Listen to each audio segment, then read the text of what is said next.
I have yet to give a speech or have a meeting where somebody doesn't ask me the millennial question. What's the millennial question? Apparently, millennials as a generation, which is a group of people who were born approximately 1984 and after, are tough to manage. And they're accused of being entitled and narcissistic and self-interested, unfocused, lazy. But entitled is the big one. And because they confound leadership so much, what's happening is leaders are asking the millennials, what do you want? And millennials are saying, we want to work in a place with purpose, love that. We want to make an impact, you know, whatever that means. We want free food and beanbags. And so somebody articulates some sort of purpose, there's lots of free food and there's beanbags, and yet for some reason, they're still not happy. And that's because they're missing, there's a missing piece. What I've learned is that I can break it down into 4 pieces, right? There are four things, 4 characteristics. One is parenting, the other one is technology, the third is impatience, and the fourth is environment. The generation that we call the millennials, too many of them grew up subject to, not my words, failed parenting strategies, you know? Where, for example, they were told that they were special all the time. They were told that they could have anything they want in life, just because they want it, right? They were told, some of them got into honors classes, not because they deserved it, but because their parents complained. And some of them got A's, not because they earned them, but because the teachers didn't want to deal with the parents. Some kids got participation medals. You got a medal for coming in last, right? Which the science we know is pretty clear, which is it devalues the medal and the reward for those who actually work hard. And it actually makes the person who comes in last feel embarrassed because they know they didn't deserve it. So it actually makes them feel worse, right? So you take this group of people and they graduate school and they get a job, and they're thrust into the real world, and in an instant, they find out they're not special, their moms can't get them a promotion, that you get nothing for coming in last, and by the way, you can't just have it because you want it, right? And in an instant, their entire self-image is shattered. And so you have an entire generation that's growing up with lower self-esteem than previous generations. The other problem, to compound it, is we're growing up in a Facebook, Instagram world. In other words, we're good at putting filters on things. We're good at showing people that life is amazing even though I'm depressed, right? And so everybody sounds tough, and everybody sounds like they got it all figured out. And the reality is there's very little toughness, and most people don't have it figured out. And so when the more senior people say, well, what should we do? They sound like, this is what you got to do. And they have no clue, right? So you have an entire generation growing up with lower self-esteem than previous generations, right? Through no fault of their own, right? They were dealt a bad hand, right? Now let's add in technology. We know that engagement with social media and our cell phones releases a chemical called dopamine. That's why when you get a text, it feels good, right? So, you know, we've all had it where you're feeling a little bit down or feeling a bit lonely, and so you send out 10 texts to 10 friends, you know, hi, hi, hi, hi, hi, because it feels good when you get a response, right? Right? It's why we count the likes. It's why we go back 10 times to see if my Instagram is growing slower, did I do something wrong? Do they not like me anymore, right? The trauma for young kids to be unfriended, right? Because we know when you get it, you get a hit of dopamine, which feels good. It's why we like it. It's why we keep going back to it.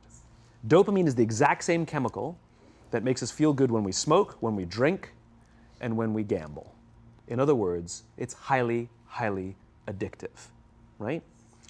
We have age restrictions on smoking, gambling, and alcohol, and we have no age restrictions on social media and cell phones, which is the equivalent of opening up the liquor cabinet and saying to our teenagers, hey, by the way, this adolescence thing, if it gets you down.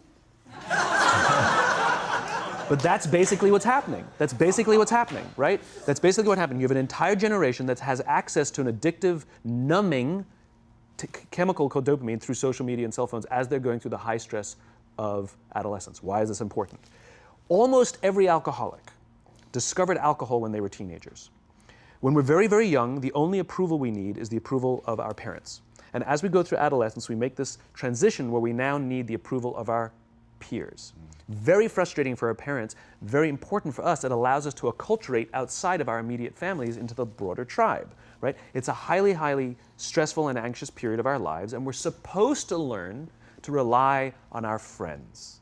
Some people, quite by accident, discover alcohol and numbing effects of dopamine to help them cope with the stresses and anxieties of adolescence. Unfortunately, that becomes hardwired in their brains, and for the rest of their lives, when they suffer significant stress, they will not turn to a person, they will turn to the bottle. Social stress, financial stress, career stress, that's pretty much the primary reasons why an alcoholic drinks, right? What's happening is, because we're allowing unfettered access to these dopamine-producing devices and media, basically it's becoming hardwired, and what we're seeing is, as they grow older, too many kids don't know how to form deep, meaningful relationships. Their words, not mine. They will admit that many of their friendships are superficial. They will admit that their friends, that they don't count on their friends, they don't rely on their friends, they have fun with their friends, but they also know that their friends will cancel on them if something better comes along. Deep, meaningful relationships are not there because they never practice the skill set, and worse, they don't have the coping mechanisms to deal with stress. So when significant stress starts to show up in their lives, they're not turning to a person, they're turning to a device, they're turning to social media, they're turning to these things which offer temporary relief. We know, the science is clear, we know that people who spend more time on Facebook suffer higher rates of depression than people who spend less time on Facebook, right? These things balanced, right? There's nothing wrong with social media and cell phones. It's the imbalance, right? If you're sitting at dinner with your friends and you're texting somebody who's not there, that's a problem. That's an addiction. If you're sitting in a meeting with people you're supposed to be listening to and speaking, and you put your phone on the table, face up or face down, I don't care, that sends a subconscious message to the room that you're just not that important to me right now, right? That's what happens. And the fact that you cannot put it away is because you are addicted, right? If you wake up and you check your phone before you say good morning to your girlfriend, boyfriend, or spouse, you have an addiction. And like all addiction, in time, it'll destroy relationships, it'll cost time, and it'll cost money, and it'll make your life worse, right? So you have a generation growing up with lower self-esteem that doesn't have the coping mechanisms to deal with stress, right? Now you add in the sense of impatience, right? They've grown up in a world of instant gratification. You want to buy something, you go on Amazon, it arrives the next day. You want to watch a movie? Log on and watch a movie. You don't check movie times. You want to watch a TV show? Binge. You don't even have to wait week to week to week, right? I know people who skip seasons just so they can binge at the end of the season, right? Instant gratification. You want to go on a date, you don't even have to learn how to be like, hey. You don't even have to learn and practice that skill. You don't have to be the uncomfortable one who says yes when you mean no, and says no when you mean no, and yes when you don't have to swipe right. Bang, I'm a stud. Right? You don't have to learn the social coping mechanisms, right? Everything you want, you can have instantaneously. Everything you want, instant gratification, except job satisfaction and strength of relationships. There ain't no app for that. They are slow, meandering, uncomfortable, messy processes. And so I keep meeting these wonderful, fantastic, idealistic, hardworking, smart kids. They've just graduated school. They're in their entry-level job. I sit down with them and I go, how's it going? They go, I think I'm going to quit. I'm like, why? They're like, I'm not making an impact. I'm like, you've been here 8 months. You know? It's as if they're standing at the foot of a mountain and they have this abstract concept called impact that they want to have in the world, which is the summit. What they don't see is the mountain. I don't care if you go up the mountain quickly or slowly, but there's still a mountain. And so what this young generation needs to learn is patience. That some things that really, really matter, like love, or job fulfillment, joy, love of life, self-confidence, a skill set, any of these things, all of these things take time. Sometimes you can expedite pieces of it, but the overall journey is arduous and long and difficult. And if you don't ask for help and learn that skill set, you will fall off the mountain, or you will, the worst case scenario, and we're already seeing it, the worst case scenario is we're seeing an increase in suicide rates, we're seeing an increase in this generation, we're seeing an increase in accidental deaths due to drug overdoses, we're seeing more and more kids drop out of school or take leaves of absence due to depression. Unheard of. These are all, this is really bad. The best case scenario, those are all bad cases, right? The best case scenario is you'll have an entire population growing up and going through life and just never really finding joy. They'll never really find deep, deep fulfillment in work or in life. They'll just waft through life and it'll be just, it's fine. How's your job? It's fine. It's the same as yesterday. How's your relationship? It's fine. Like that's the best case scenario, which leads me to the fourth point, which is environment, which is we're taking this amazing group of young, fantastic kids who were just dealt a bad hand. It's no fault of their own. And we put them in corporate environments that care more about the numbers than they do about the kids. They care more about the short-term gains than the long-term life of this young human being. We care more about the year than the lifetime, right? And so we are putting them in corporate environments that aren't helping them build their confidence, that aren't helping them learn the skills of cooperation, that aren't helping them overcome the challenges of a digital world and finding more balance, that isn't helping them overcome the need to have instant gratification and teach them the joys and impact and the fulfillment you get from working hard on something for a long time that cannot be done in a month or even in a year. And so we're thrusting to them in corporate environments, and the worst part about it is they think it's them. They blame themselves. They think it's them who can't deal. And so it makes it all worse. It's not. I'm here to tell them it's not them. It's the corporations, it's the corporate environments, it's the total lack of good leadership in our world today that is making them feel the way they do. They were dealt a bad hand, and I hate to say it, but it's the company's responsibility. Sucks to be you, like we have no choice, right? This is what we got, and I wish that society and their parents did a better job. They didn't. So we're getting them in our companies, and we now have to pick up the slack. We have to work extra hard to figure out the ways that we build their confidence. We have to work extra hard to find ways to teach them the social skills that they're missing out on. There should be no cell phones in conference rooms. None. Zero. And I don't mean the kind of like sitting outside waiting to text. I mean like when you're sitting and waiting for a meeting to start, this is what we all do. We all sit here and wait for the meeting to start. Meeting starting? Okay. And we start the meeting. No, that's not how relationships are formed. Remember we talked about it's the little things? Relationships are formed this way. We're waiting for a meeting to start and we go, how's your dad? I heard he was in the hospital. Oh, he's really good. Thanks for asking. He's actually at home now. Oh, I'm really glad. It was really amazing. I know, it was really scary for a while. That's how you form relationships. Hey, did you ever get that report done? Oh my God, no, I didn't. I'll help you out. Can I help you out with that? Really? That's how trust forms.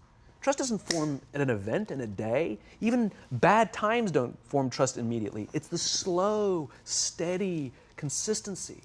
And we have to create mechanisms where we allow for those little innocuous interactions to happen. But when we allow cell phones in conference rooms, we just, okay, have the meeting.